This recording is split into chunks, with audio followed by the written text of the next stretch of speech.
Hello, little champions. I am so excited to be with you today for a new story time.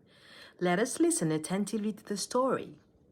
So, the title of the book is The Reptile Club, and the author, the one who wrote this book, is named Maureen Fergus. There were lots of clubs at Rory's new school, but none seemed quite right for him. Glee club, ballet club, knitting club, karate club, theater club, and the cooking club. The astronaut club was too intimidating. The prancing unicorn club was too frilly. The extra math homework club wasn't nearly as much fun as Rory had thought it would be. Why don't you start your own club? Suggested his mom. Make it about something you love, advised his dad. Rory loved deep fried pickles, corduroy pants, and singing in the shower. But more than anything, Rory loved reptiles. So the next day at school, Rory put up Reptile Club posters and handed out Reptile Club flyers. No one seemed interested, but Rory didn't care. He just knew there were others out there who shared his passion for reptiles, and he couldn't wait to meet them. When the lunch bell rang on Friday, Rory set out his plastic reptile collection and the lizard-shaped lemon cookies his dad had helped him bake the night before. Then he sat back and waited for his fellow reptile enthusiast to arrive. Rory waited and waited and waited. Just when he was beginning to think that no one was going to show up, he heard whispering in the hallway. Heart thumping, he hurried over to see who it was. For a long moment, Rory just stared at the crocodile, the anaconda, and the gecko, and they just stared at him. Then the crocodile cleared his throat and said, "Is this where the Reptile Club is meeting?" "Yes," said Rory.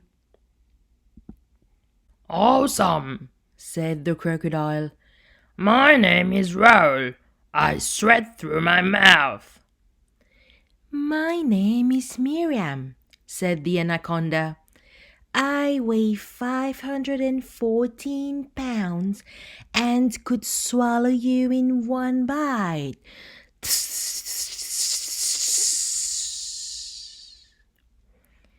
My name is Pierre. Squeaked the gecko.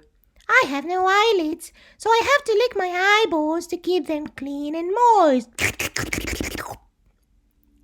"Nice to meet you all," said Rory. "My name is Rory. I sweat through my armpits, I can swallow a hot dog in one bite, and I would give anything to be able to lick my eyeballs." Everybody laughed. Once the new club members were comfortably settled, they talked about their favorite reptiles. "My favorite reptile is my Aunt Gladys, because even though she tried to eat me shortly after I hatched, she always gets me terrific birthday presents," said Raoul. "Koala chameleon. He is my favorite reptile because she is the world's funniest practical joker," said Miriam. My favorite reptile is my friend Jamal, because one time I accidentally ripped off his tail and he forgave me even before it grew back, said Pierre.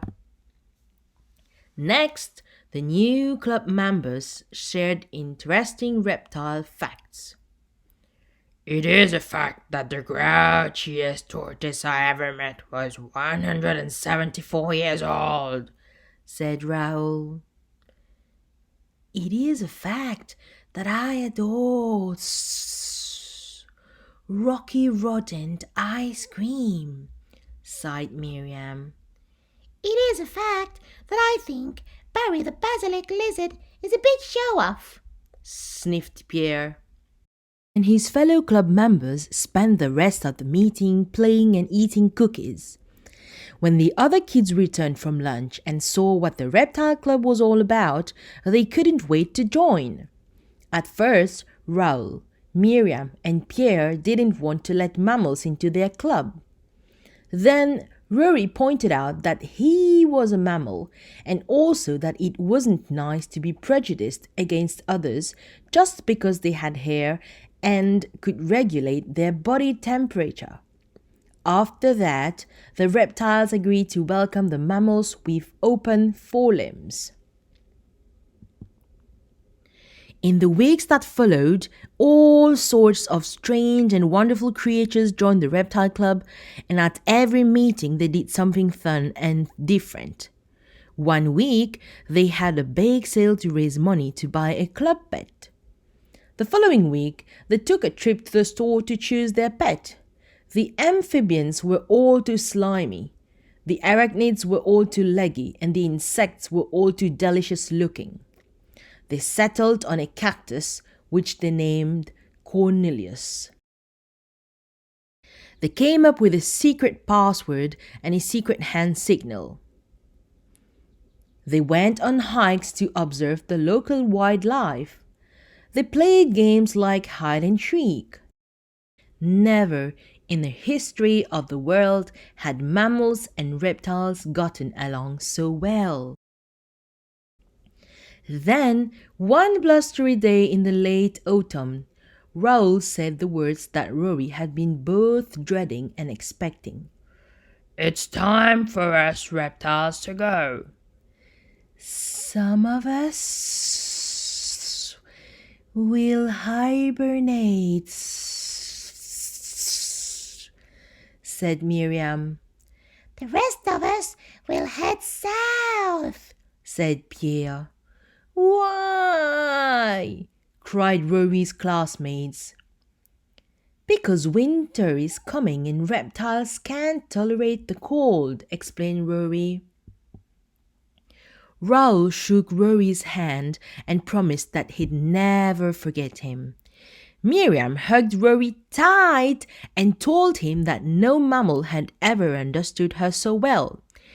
Pierre licked Rory's right eyeball and thanked him for everything. One by one, the reptiles said goodbye forever. That winter, not one of Rory's classmates quit the Reptile Club. Partly this was because they'd become reptile enthusiasts, but mostly it was because they'd become Rory's friend.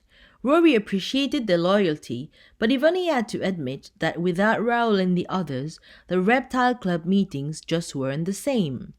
And that is why, one warm day in the early spring, Rory had an idea. I think it's time for us to start a new club. The Dinosaur Club!